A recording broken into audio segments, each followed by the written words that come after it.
Walang kawala ang isang tulak ng droga matapos ang ikinasang bypass operation sa Dulag, Leyte. Magbabalita dyan si Patrolwoman Crystal Palafox.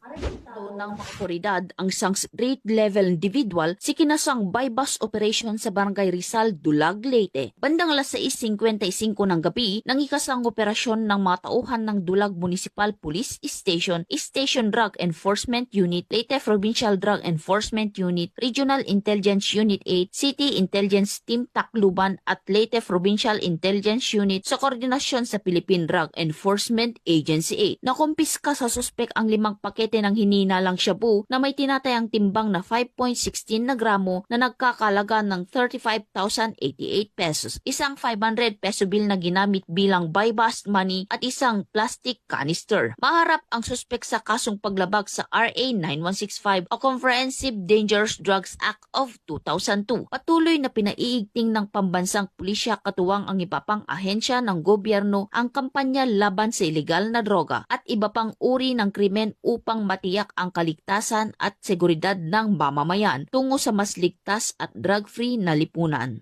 Mula dito sa Eastern Visayas, ako ang inyong PNN correspondent, Patrolwoman Palafox, alagad ng batas, tagataguyod ng Balitang Pulis.